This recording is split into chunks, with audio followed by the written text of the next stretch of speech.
Welcome back to Blacklit Memory. Tonight, I've got 8 true-style Appalachian horror stories, quiet cabins that shouldn't be there, trails that won't let you leave, and objects that follow you home. These are the kinds of stories that stick with you, not because of what they show, but what they suggest. Before we begin, hit like, subscribe, and share with someone who knows these mountains too well. Let me know in the comments where you're tuning in from. Now, settle in. It's time to begin. I've been driving that stretch of Route 501 through the Blue Ridge for 15 years now, and most nights pass quiet. My name's Caleb Darnell. I run supply hauls from Lynchburg down into the deeper mountain towns' dental chairs, firewood, those giant plastic tanks folks use for rainwater. Night runs pay better, and I prefer the quiet. Less traffic, fewer people, more time to think. That night in October started like any other. Cool air, leaves turning rust-colored, radio humming just above the rattle of the dash. I'd just passed the old quarry bend when the dash lights blinked, then died. Power steering cut out. I eased the truck to the shoulder, tires crunching gravel, and sat a moment, hands on the wheel, staring at the dark trees. No cell signal, naturally. Nearest payphone was back in Buchanan, 10 miles behind me. I'm not afraid of walking. I did a lot of it growing up in Glasgow before they fixed the bridge and brought in those new houses. But something about the woods on that stretch felt wrong after dark. Always had. Even when I was a kid riding with my dad. He'd go quiet through that bend. No whistling, no talk. Just watch the trees pass. Once, when I was 9. I asked him why he looked so nervous there. He just said, "That's not a road to linger on." Funny thing is, that's the last stretch anyone saw him on. 1986. He left Lynchburg one night with a load of lumber and never showed up in Clifton Forge. They found the truck a week later, engine running, door open, cab empty. No signs of a crash. The only weird detail was that someone had placed a deer skull on the driver's seat. Big one, too. Still had the velvet fuzz clinging to its antlers. So yeah, maybe I was already thinking about him when I stepped out of my truck and started walking. The moon was out, just enough to light the gravel. I passed the tree line where the air changes, gets heavier, like stepping into a thick coat. About 2 miles in, I saw it alight off the road. Yellow, flickering. Not headlights, not a house either. Far as I knew, that part of 501 is nothing but switchbacks and drop-offs. No place to build. But there it was. A small cabin. Maybe 100 yards off the road. Down a narrow trail I never noticed before. It looked lived-in window glass intact, smoke curling from a metal pipe chimney. I remember thinking, that's impossible.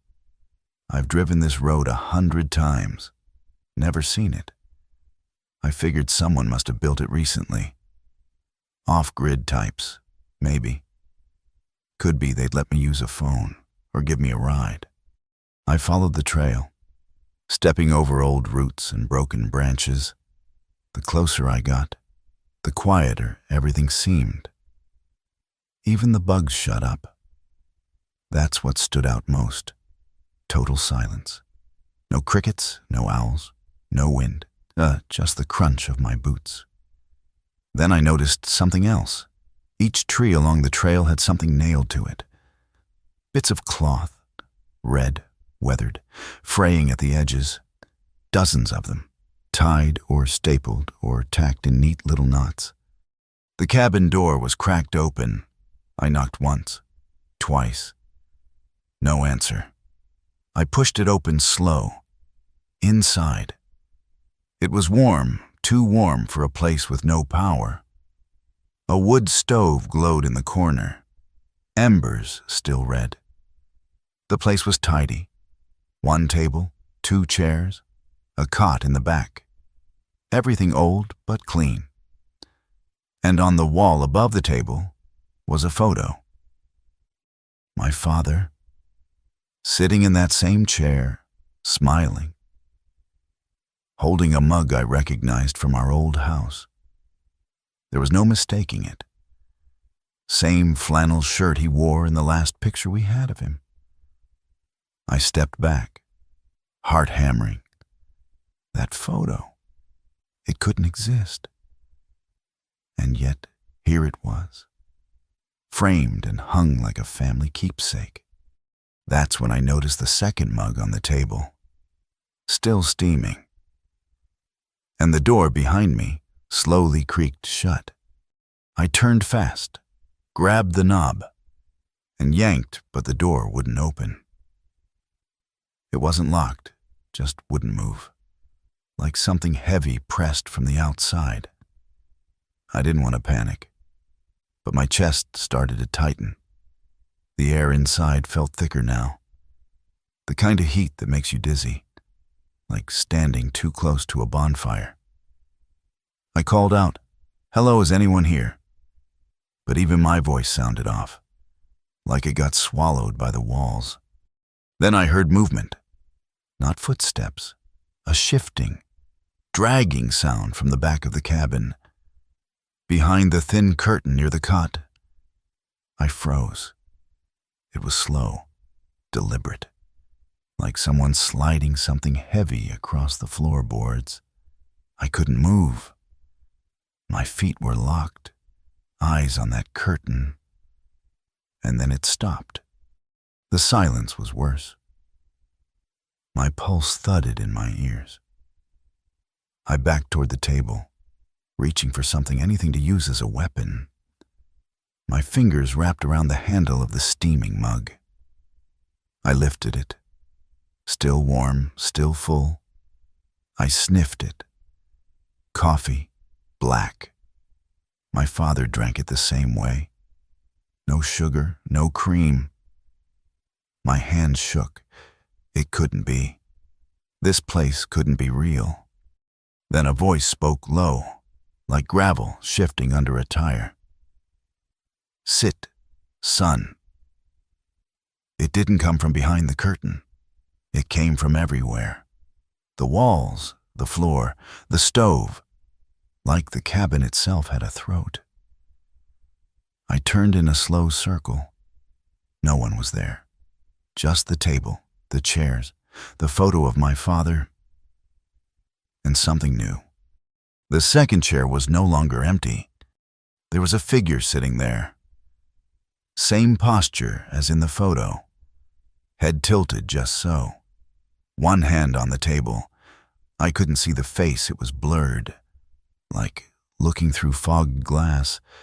But the shape, the build, it was him, my father, or something wearing his shape. I dropped the mug.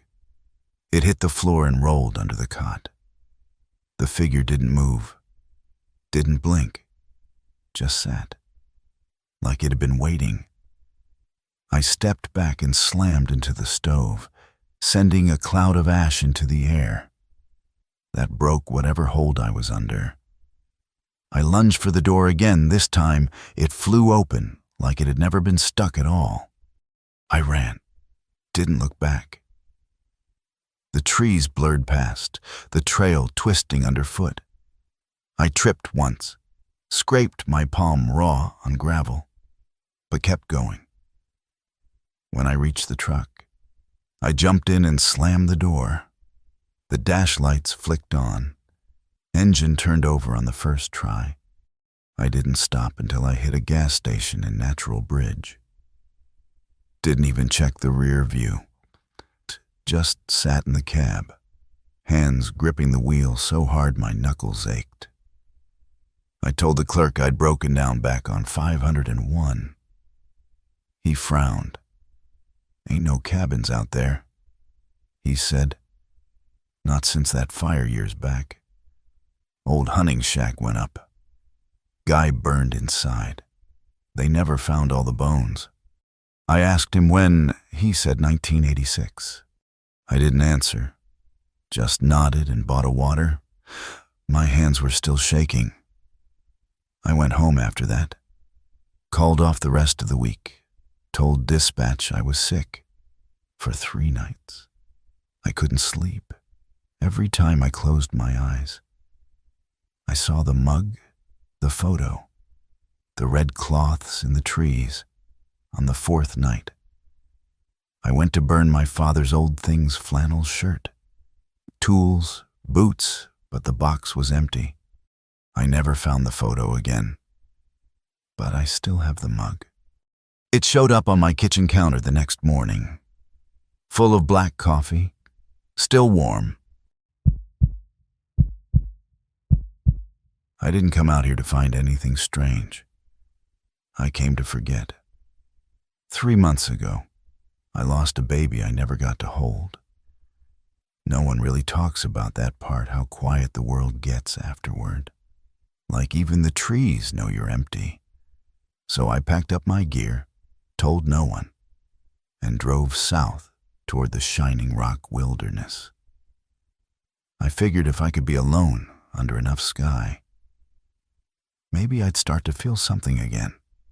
The trail up Black Balsam Knob is a pretty one, wide open balds.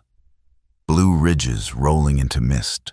I hiked slow, took my time, didn't even put in earbuds, just me and the wind. And that distant rush of Laurel Fork down in the hollows. I pitched my tent where the ridge opens wide and the trees thin out just below a rocky outcrop shaped like a crooked finger. Locals call it Devil's Knuckle. Sounded like the right place to bleed a little sadness.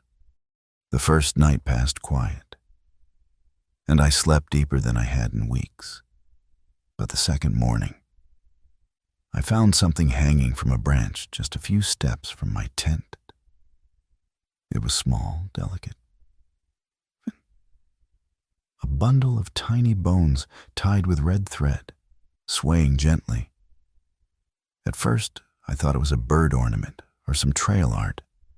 Folks hang cairns and dream catchers sometimes. I snapped a picture and left it alone. That night, I dreamed I was underwater. The kind of dream where your body forgets how to breathe. I saw something pale moving in the dark, hands stretching toward me, slow and trembling. I woke with a jolt, gasping. My sleeping bag was twisted tight around my legs. The weird thing was the smell, wet earth and smoke. Strong, like someone had put out a fire inside the tent. The next morning, I walked back to where the bone charm had been. It was gone. In its place, someone had arranged stones into a spiral, barely visible in the pine needles. I crouched beside it, tracing the edge. That's when I heard humming, faint, from deeper in the woods. A woman's voice, just 2 or 3 notes, repeated low. I stood fast, my stomach clenching, but there was no one there. I should have left right then, but grief makes you stubborn. I told myself it was just a coincidence, that some hiker was playing games. I ignored the lump forming in my throat. I ignored the way the air smelled faintly of iron. That night, I zipped the tent extra tight, pulled my bag over my head, and told myself I was fine. But the dream came back. Only this time, I wasn't underwater. I was standing in the woods, barefoot, holding something against my chest. I looked down and saw my hands cupping a bundle of cloth. It moved, squirmed, I heard it cry once sharp, shrill, and then silence. I couldn't open the cloth, couldn't breathe. And just before I woke, I saw a figure watching me from behind a tree.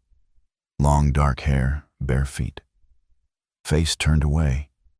When I sat up, the tent door was open, and on the ground beside me was the bone charm. This time tied with a piece of what looked like blackened gauze.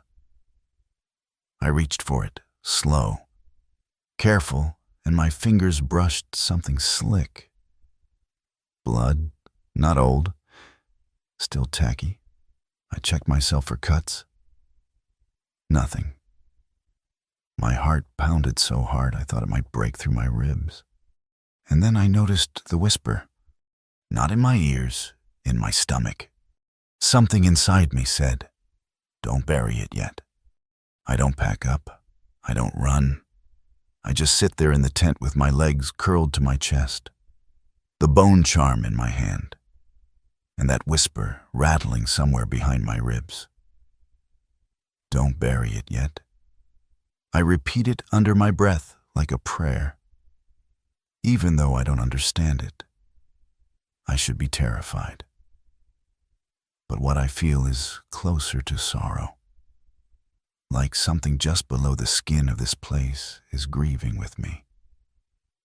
I walk out barefoot, past the spiral of stones that's grown no longer a single coil, but 3 concentric circles now. I don't remember anyone building it, don't remember sleepwalking, but it's there, precise and symmetrical, like it's always been. I find myself humming the tune from the dream.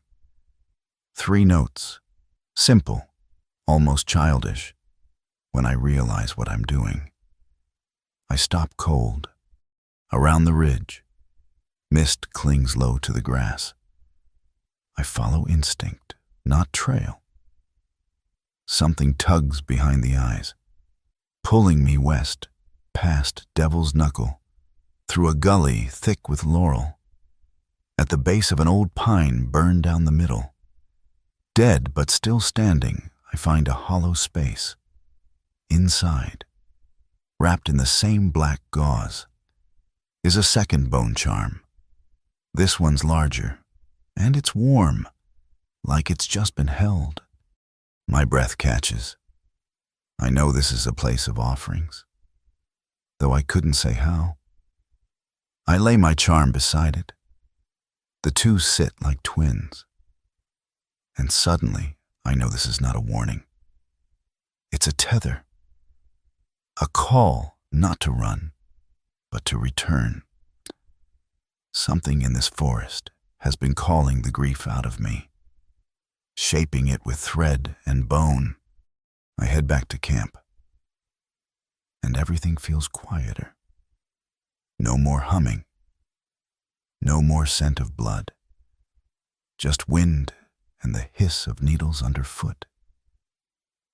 That night, I sleep dreamless for the first time in weeks. When I wake, the spiral is gone, my pack zipped, the tent folded. Everything is placed in a neat pile beside a flat stone with red thread coiled like a heart. I leave the mountain just after sunrise, and don't look back until I reach the car. But it doesn't stop there. Back home, I try to forget.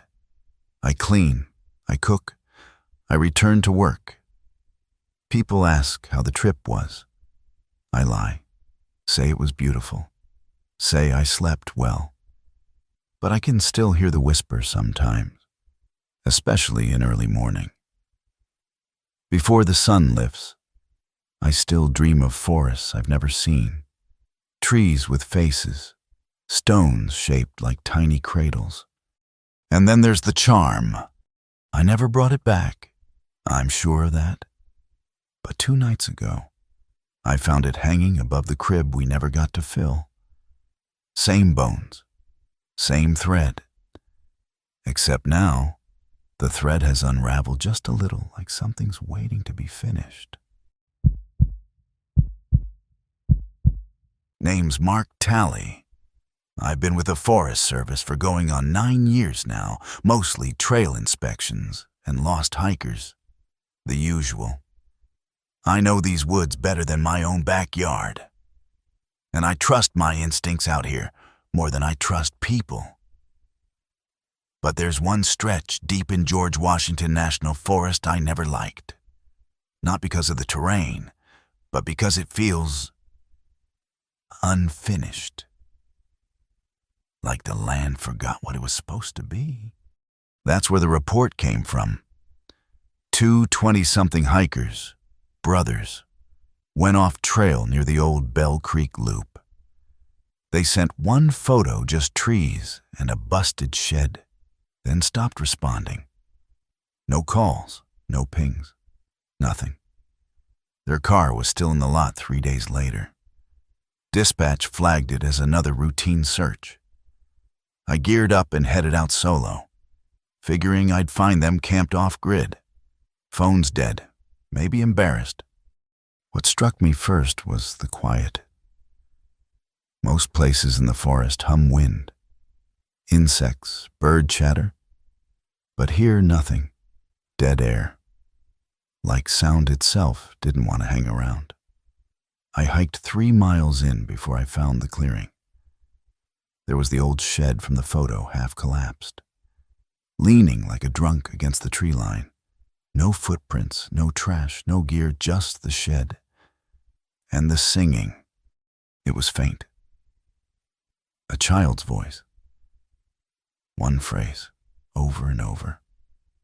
High-pitched, off-key. I couldn't make out the words at first, just a rhythm, like a lullaby played on broken strings. I circled the shed with my hand on my holster. Old habit. Inside, it was empty. No toys, no furniture. Just dirt and a broken frame where a window used to be. And yet, the singing was louder in there. I checked for wires, speakers, anything. Found nothing but an old VHS tape in the corner, crusted with dust. No label. I dropped it into my pack and stepped outside fast. The air felt wrong in there. Heavy, electric, like standing too close to a thunderstorm. That night back at the ranger station, I popped the tape into our old player. Static. Then a flicker. The screen showed a man sitting at a table in that same shed, hands folded, eyes wide. Then another shot of view of the clearing from above, like from a drone. Then, me, clear as day. I was standing in the shed, my back to the camera, but the timestamp in the corner read 08/10/0312 a.m. That was 2 nights from now. I froze, rewound, watched it again. There I was, same jacket, same boots, just standing, unmoving, watching something I couldn't see. Outside the frame. The tape cut to black after 20 seconds. I didn't sleep that night.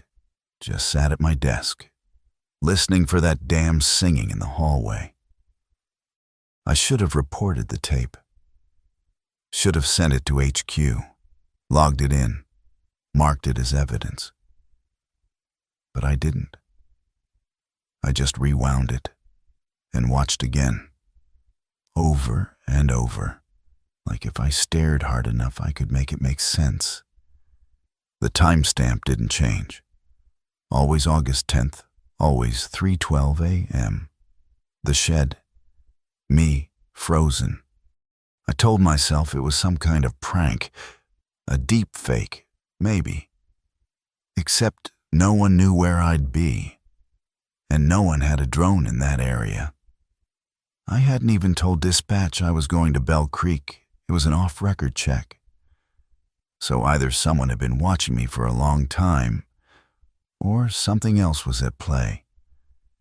The kind of something we're trained not to put into official reports. When I returned to the site the next day, I brought backup, a buddy of mine. Terry, former Marine, now with search and rescue. He didn't know about the tape. I just said we had a possible lead on the missing brothers. He went along, no questions asked. We made good time. Reached the clearing before sunset. The shed was still there, still empty, still humming with that low, almost silent tension. Terry circled wide while I stood in the doorway. The light was different this time, muted, almost green. And then I heard it again. The singing. This time clearer. In the walls. In the walls. Don't let them fall. Over and over, like a skipping record. Terry called out he'd found something behind the shed. I followed his voice and stopped dead. 2 shallow graves, fresh, just mounded dirt. No stones, no markers. We dug. Inside one was a backpack, half rotted. With a driver's license I recognized from the report Kyle Lemming. The other grave was empty. Terry looked at me, face pale. Somebody meant to come back. He said. We didn't talk on the hike out. That night, I stayed at the station. I couldn't bring myself to leave. I watched the tape again, same timestamp. But something had changed. I wasn't alone anymore. A second figure stood behind me, just at the edge of the frame. Too tall, too thin, with arms that bent wrong. Its face was a blur, my own body, in the footage. Didn't react, just stood there, still. I checked the time, 12:42 a.m., August 10th. I don't know what made me do it, but I grabbed my gear and drove back out. Fast, like I had to be there first, like if I could stand in that shed and not do what the tape showed, it might change something. I arrived at 2:57 a.m. The forest was wrong. Too quiet. Too still. I stepped inside the shed and checked my watch. 3:08. I waited. At 3:12, I turned to leave, and something whispered my name. I ran. Didn't stop. Not until I saw the red flashing lights from Terry's truck, parked crooked near the lot. But when I got there, the cab was empty. His keys were on the dash. His flashlight was on the ground, still lit, pointed toward the woods. They never found him. They think he got lost, maybe injured. But I know the truth. I watched the tape one last time yesterday. Now, it's just me, standing in the shed, smiling. I'd always said I'd never go back to that house. But after Mama passed last winter, I didn't have much choice. The place sat empty up on Pigeon Hill, wind tapping the windows like it still remembered our names. She left it to me in the will, along with the old sewing machine, the tin of bone buttons, and a house full of whispers I thought I'd buried years ago. I came back because it felt like the right thing to do. She didn't have anyone else. My brother died in '98, and Daddy left long before that. The house hadn't changed much. Same chipped linoleum in the kitchen. Same rust-colored stains in the bathtub. She'd stopped using the upstairs years ago. Said it got too cold up there. Even in July. First day back, I started with the cellar. I remembered it always smelled like wet cloth and iron. Used to be locked when I was a girl, and Mama never let us down there. But now the key was hanging by the stove, plain as day. So I opened the hatch, flicked on the bare bulb, and stepped down into the dark. The air was thick with mildew and something else, something sweet and sour, like spoiled syrup. Shelves lined the walls, stacked with mason jars full of string, buttons, cracked marbles. On the far wall, tucked behind a broken ironing board, was a wooden crate. Inside lay a single item, wrapped in cloth, a small doll, about 10 inches tall. It wasn't like any doll I'd seen before. The hair was real dark, coarse, tied in a braid. The eyes were black beads, unevenly stitched. Its dress was sewn from old curtain fabric, and its hands were wrapped in what looked like chicken wire. Most unsettling of all was the tag sewn into its chest. Red thread. Crooked letters, "Do not let her touch the ground." I didn't touch it, just stared. Something in my bones told me that was no toy. But later that night, I couldn't stop thinking about it, about how Mama used to hum at night. A strange lullaby I never quite learned. How she always checked under my bed twice. How she kept salt on every windowsill. So I went back down. I brought the doll upstairs and placed it on the fireplace mantel. It didn't feel right, leaving it in the dark. That night, I dreamed of my mother standing at the foot of my bed, face gray and gaunt, lips stitched shut. She pointed toward the mantel. Her finger trembled. I woke just after 3. The doll was gone. At first I thought maybe it had fallen. I checked the floor, under the hearth, behind the mantel. Nothing, no trace. I even pulled the grate open and shined a flashlight up the chimney. But the soot was undisturbed. That doll was just gone, vanished into the air like breath in winter. My heart pounded in my ears. But I told myself I was being silly. Grief does strange things to the mind. The next morning, I found her again sitting upright in the laundry basket in Mama's bedroom. I hadn't stepped foot in that room since the funeral. The bed was still made, the lace coverlet pulled tight like Mama used to do every morning. And there she was, the doll, perched in the basket atop a folded pair of nightgowns, hands curled, eyes straight at the door. She hadn't fallen. She'd moved. I picked her up, careful not to let her touch the floor, and wrapped her back in the cloth. I didn't want to keep her in the house, but I didn't dare bury her either. So I placed her in the old bread box on the porch and locked it shut. That night, the wind howled through the hills harder than I'd heard in years, like it was angry. At 3:12 a.m., I heard something scrape across the porch. I didn't get out of bed. I just lay there, eyes open, listening. The next morning, the bread box was open, empty. A trail of red thread led from the porch steps to the cellar door, which now stood wide open. I don't know what compelled me to go down there again, but I did. The shelves had been cleared, all the jars, the buttons, the string gone. At the far end, where I'd first found the crate, now sat the doll, upright, knees bent, hands resting in her lap. Her dress was different now, stitched with patches from my own clothes, my flannel, my scarf, my old nightgown from when I was a girl, and something else. A whisper. It didn't come from behind me.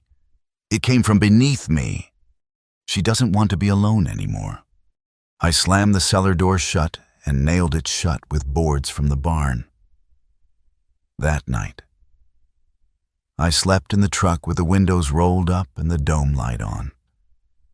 I could still see the house from the driveway. One window, my old bedroom, was lit. No electricity in the place, not since January. The next week, I made arrangements to sell. Some out-of-state couple bought it cash. Said they loved the vintage charm. I didn't warn them. Didn't say a word about the doll. I figured maybe it was tied to the bloodline. Mama always said women in our family carried things that never belonged to them. But I still hear her sometimes, when I close my eyes too long or stand in still water. A soft scrape, like wire on hardwood.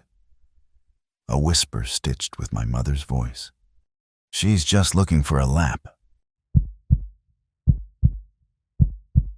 There were 4 of us that weekend. Me, Ben, Liz, and Kyle. College friends, loosely held together by shared pasts and bad timing. It was Liz's idea to hike Grayson Highlands before fall hit full swing. Last clean air before midterms drown us, she said. And we all agreed, like people who didn't want to admit how tired we were. We'd done a few overnight trips together, mostly state parks. Easy loops, but this was the first time we planned to go fully off-grid. No cell signal, no GPS, just topo maps and whatever we could carry. By the second day, we were deeper into the ridge than we intended. A storm had blown in the night before and knocked down a bunch of trail markers. The map didn't quite match the land anymore. Streams in the wrong places, ridgelines steeper than they should be. Kyle swore we were still heading northeast. But Ben's compass disagreed. We argued for a bit, then followed Kyle anyway. He had that kind of confidence that made you doubt yourself, even when your gut said otherwise. Around midday, Liz spotted what looked like a structure through the trees, a weathered fire tower or some kind of outpost. It was just far enough off the ridge that we had to bushwhack to reach it. But when we got there, it wasn't a tower at all. Just an old wooden platform, maybe 8 feet square, raised on 4 legs like a hunting blind. No ladder, no markings. And someone had strung red twine around the base, looping it in tight concentric circles. Weird, sure, but we were already lost, already tired, and the clouds were starting to build again. We set up camp a few hundred feet away in a little hollow ringed with spruce and laurel. Liz thought the platform might have been part of a forest study, those weird microclimate decks grad students put out sometimes. Kyle made jokes about witches. Ben didn't say much. He kept checking the compass, frowning. That night, the wind picked up fast, like the mountain changed its mind about letting us stay. Our fire kept flickering low, no matter how much wood we threw on it. Around midnight, I woke to the sound of footsteps circling the tents. Not fast, not urgent, just slow crunching, like someone pacing barefoot. I thought it might be a deer, or Ben messing with us. But when I unzipped my tent, no one was there. Morning brought a new problem. The compass was dead. Not broken, still spinning, but aimless, like it couldn't pick a direction. Kyle swore we just needed a hike downhill, and we'd hit a trail or a road eventually. But every direction we tried seemed to loop us back to the same grove of spruce. By the 3rd loop, we knew for sure we weren't just lost. We were stuck. Ben finally said what none of us wanted to hear. Something's wrong with this place. By the 3rd day, food was low and tempers shorter. The map was useless. The compass spun without stopping. Kyle still tried to lead, but none of us trusted his gut anymore. It felt like every path we took doubled back, even when the terrain didn't match what we'd just walked. Hills appeared where none had been. The same split log crossed every trail. Liz pointed out that the sun never seemed to move right, either too high or low for the hour. We stopped speaking as much. Everyone moved slower. The air was thick, heavy like before a thunderstorm. That night, I stayed up while the others slept, watching the tree line.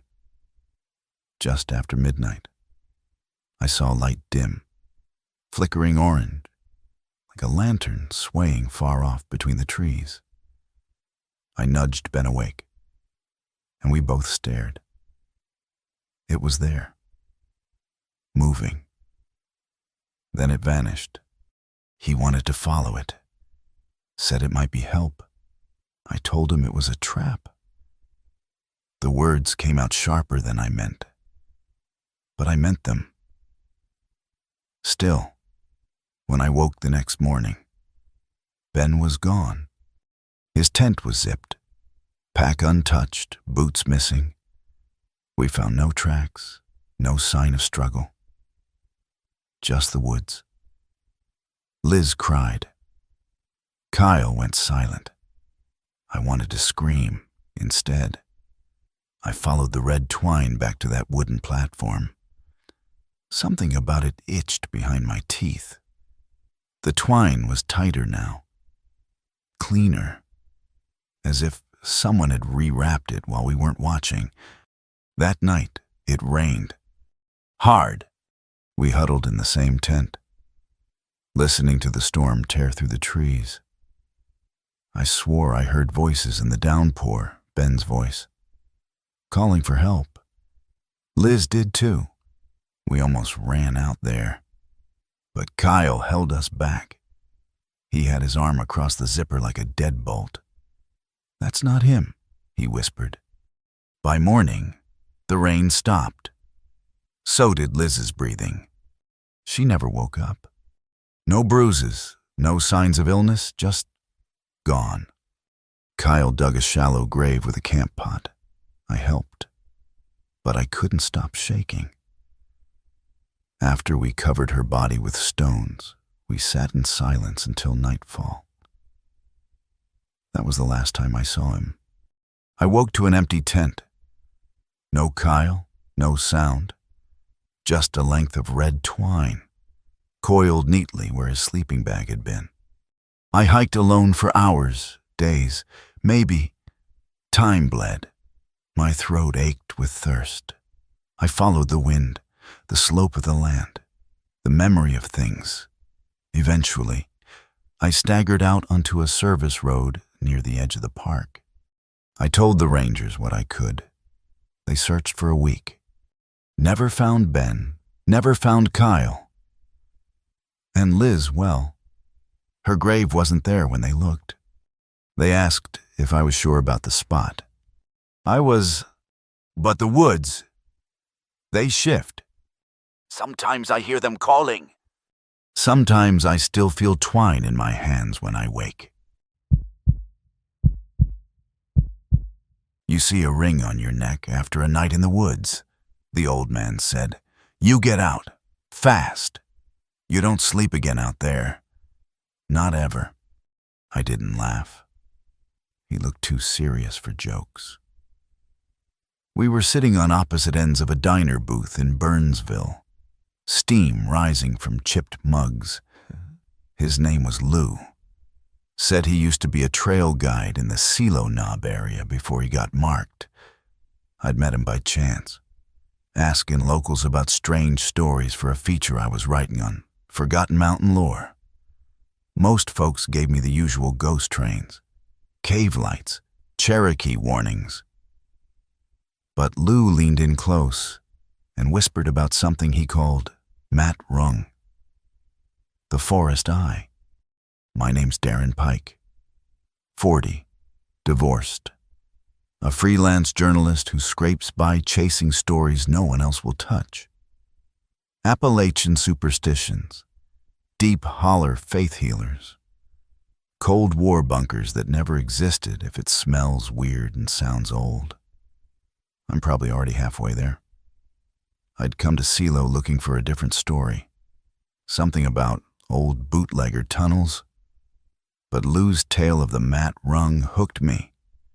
A ring-shaped bruise on the neck, shadowy figures in old photographs, whispers no one else hears. He claimed it watches people, follows them. I should have walked away, but I didn't. A week later, I hiked solo into the western side of the CeeLo Range. Late October cold air, bare trees, plenty of visibility. I planned a 2-night stay, brought my recorder, my Nikon, a notebook, camped in a low saddle between ridge lines. No service, just me and the wind. First night went quiet. No animals, no distant engine hums. I fell asleep fast, lulled by the stillness. Next morning, I found a circle on my neck. Not a bruise, not quite. Just a faint ring, reddish and dry, like a burn almost, but not painful. I took a picture, told myself it was a pressure mark from my sleeping bag. But it stayed. By noon, it was darker, clearer, and by the time I checked the memory card in my camera, something inside me went cold. Every photo I'd taken of trees, hills, even selfies had a shadow in the distance. Just off center, same height, same shape, a person, always watching. But when I zoomed in, the face was wrong, not blurred, not distorted, just missing, as if the camera couldn't hold it.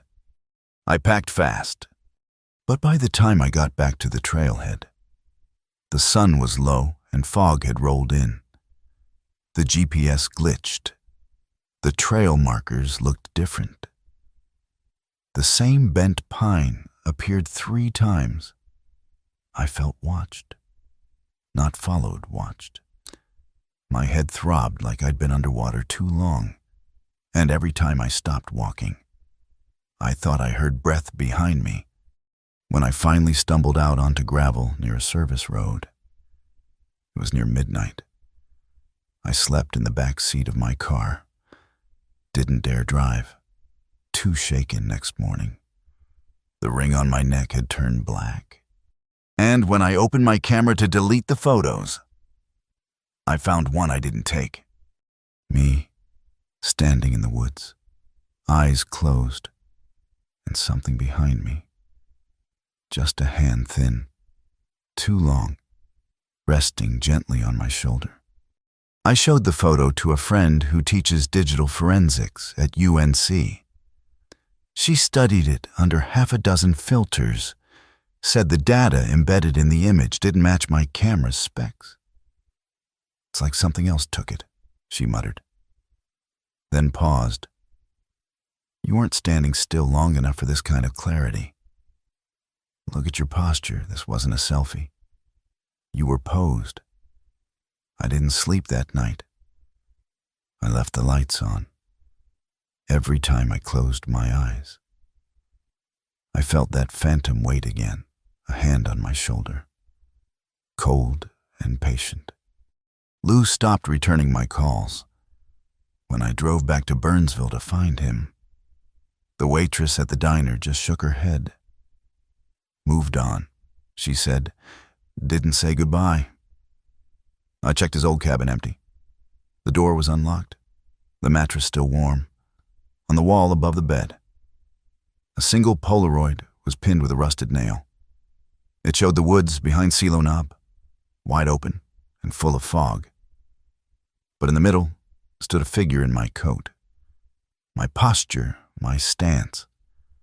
Only the head was different, tilted back. as if staring straight up into the trees. I stopped writing, couldn't concentrate. Every time I opened my laptop, I'd see new folders I didn't make. Inside, blurry shots of my apartment, my car, me sleeping. I ran scans, wiped drives, replaced the hardware. The files came back. Always the same ring of photos. Always one new image every 3 days. Always from somewhere nearby. My neck started itching around the second week. The ring darkened, cracked. Tiny blisters formed, then burst. The skin grew hard, smooth, almost polished. I tried creams, bandages, even called a dermatologist. She said it looked like old scar tissue. Decades old, but I'd never had any injury there. "You sure this isn't a birthmark?" she asked. I didn't answer. One night I tried sleeping on the floor, in a different room. When I woke up, I was back in bed. Same position, same posture, same closed eyes. And a fresh photo waiting on my phone me. Lying there, something in the corner of the frame, leaning just out of sight. The last time I tried to leave the state, my car died on the edge of the Blue Ridge Parkway. Just stopped. No signal, no traffic. Just me in the mountains.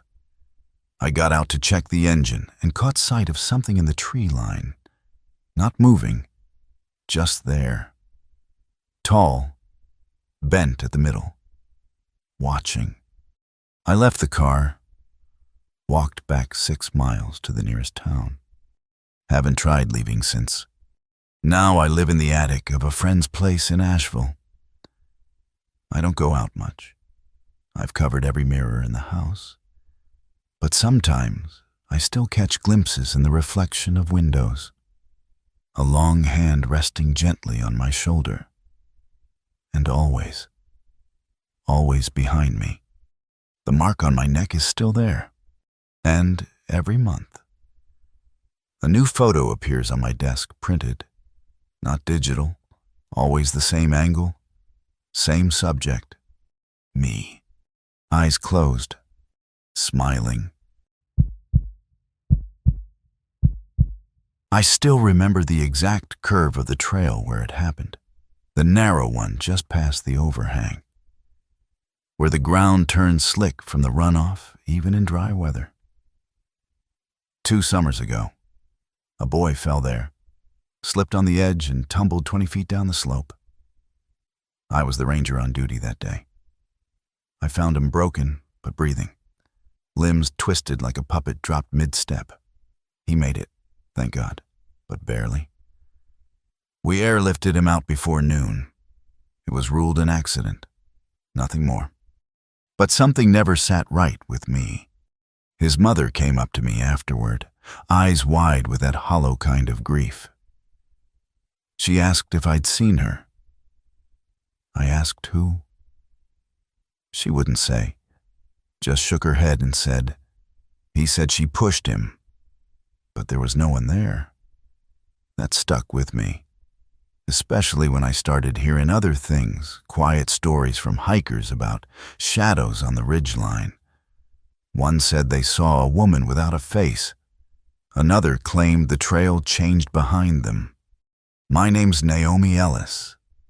I've worked Roan Mountains South Side for the better part of a decade, trail maintenance, rescue coordination, the usual paperwork no one likes to do.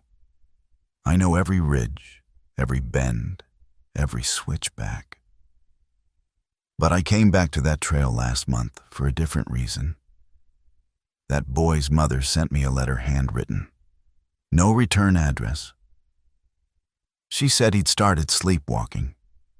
Said he kept whispering about a woman with no face who lived under the shale. Said he only ever talked like that after the lights went out. I told myself it was coincidence. Guilt. Maybe she needed someone to blame. But part of me couldn't stop thinking about the way the trees had swayed that day, not in the wind, but like something moved through them.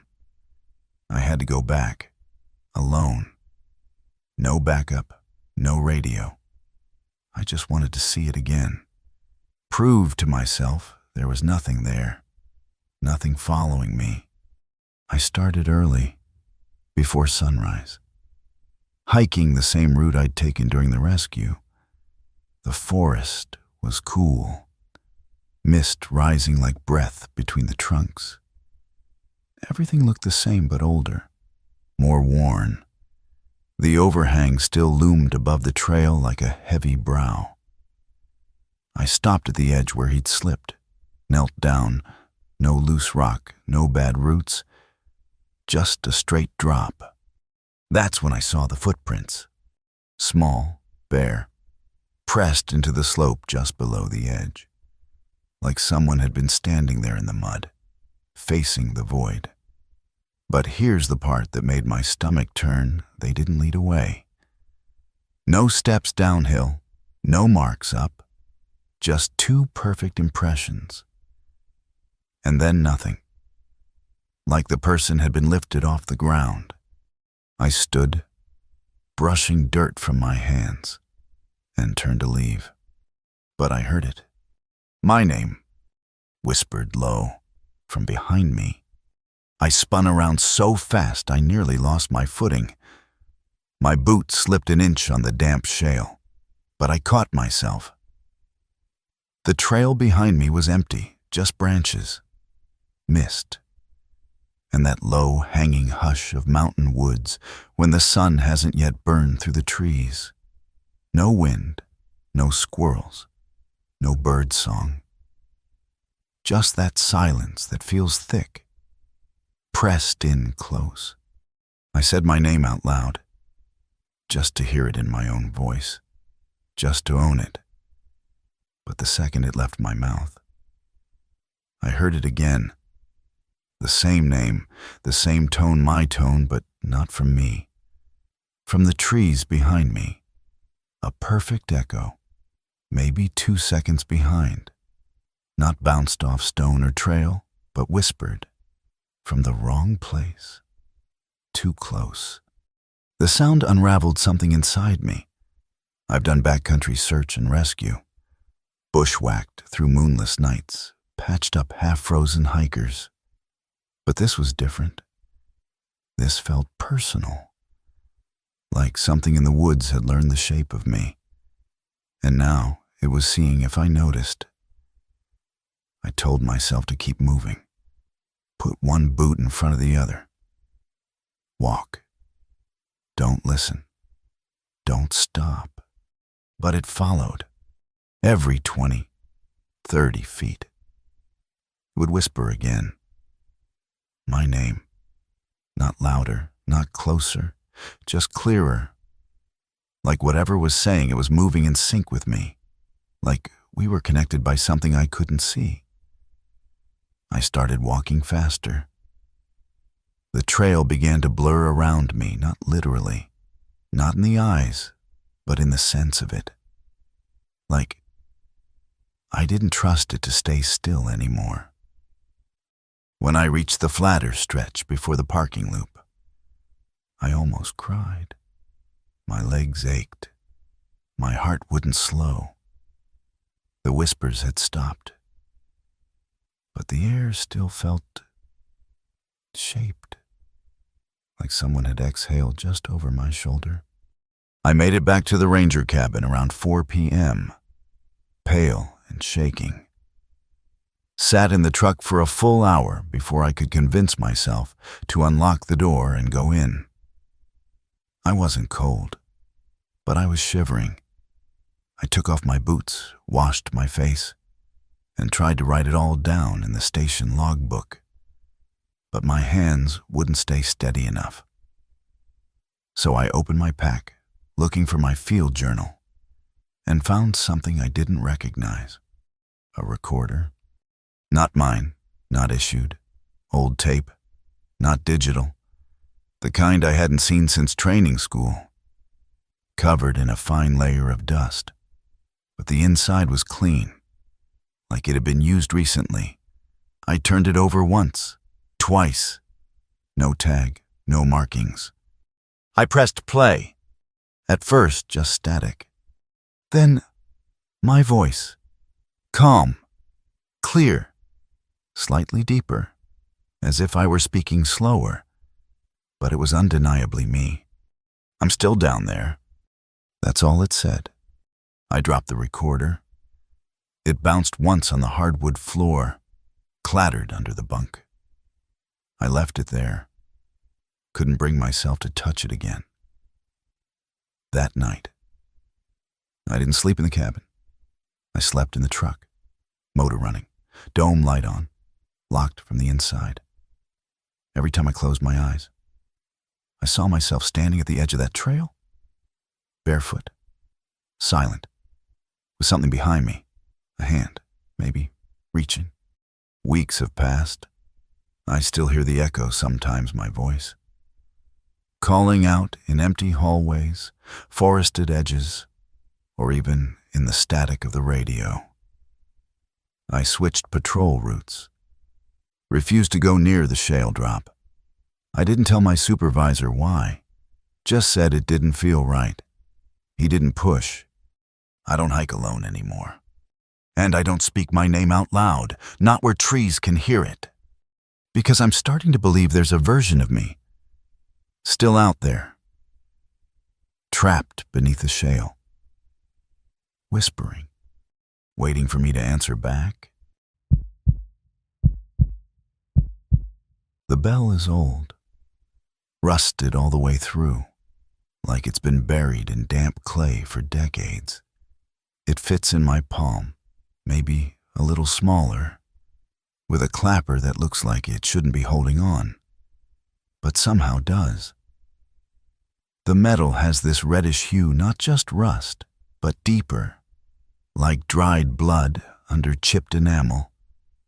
And when the rain hits it, the smell rises sharp and sudden, like something sour unearthed.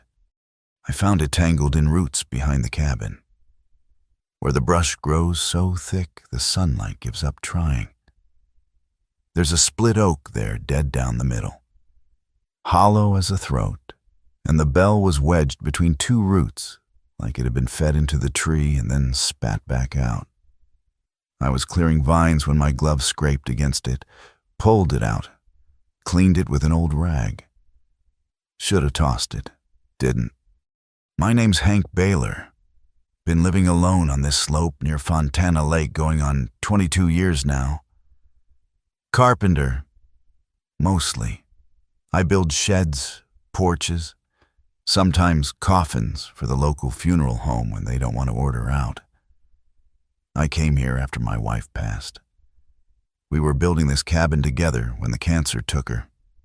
After she was gone, I just stayed. Some folks in town say they're surprised I never left. Truth is, I never found a good enough reason to. That bell, though that might have been a reason. I didn't know what it was at first. Just thought it looked strange. Something about the way it rang, sharp. Too clean for how broken it looked. I brought it inside and set it on the windowsill in the kitchen, next to the mason jar of matchsticks and a dried corn husk doll she made our first winter here. That first night, just after midnight, I heard it. One clear ting, like someone tapped it with a needle. I checked the window. It hadn't moved. The second night, it rang again, twice.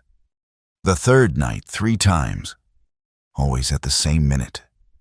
12:01.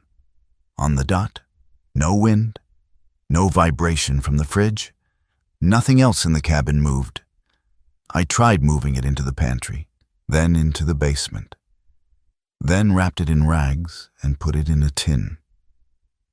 Still rang, on time, always louder than it should have been.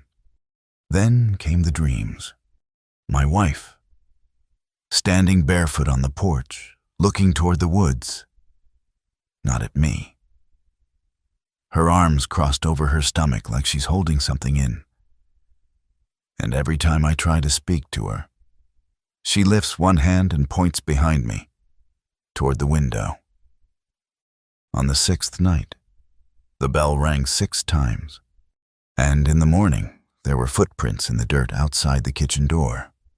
The footprints circled the house once, then again, bare, human, small, like a child's or someone gone lean from hunger. I crouched next to one and pressed my palm beside it. The toes were long, too long, and the arch too deep.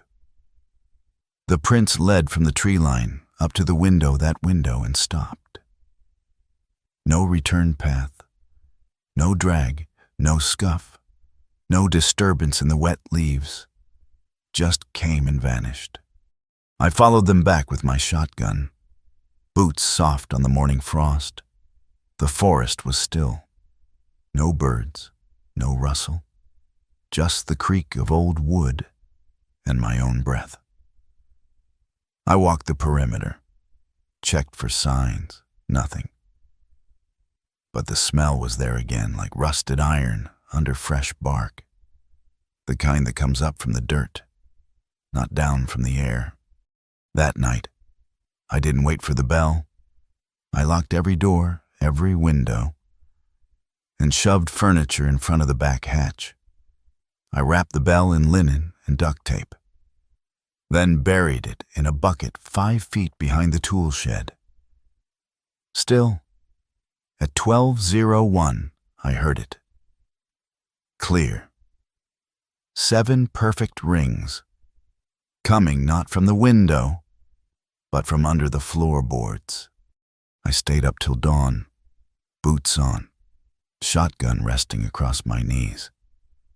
When I finally dozed, I dreamed of my wife again, but this time, she was crying, not loud, just tears down a face I could barely see.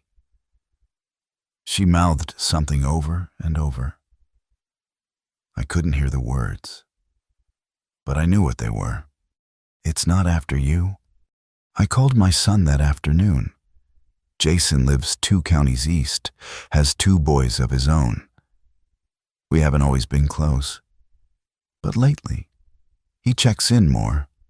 I didn't tell him about the bell, just said I'd like to see him, maybe next weekend. He said sure, sounded tired.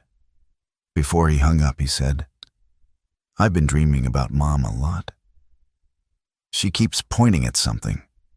My throat went dry. That night, I heard the bell again, 8 times. When I stepped onto the porch the next morning, it was hanging from the rafter. I don't know how it got there. The string was old, frayed leather, tied in a knot I hadn't used since I was a boy. Underneath it, nailed to the beam, was a note. My son's handwriting.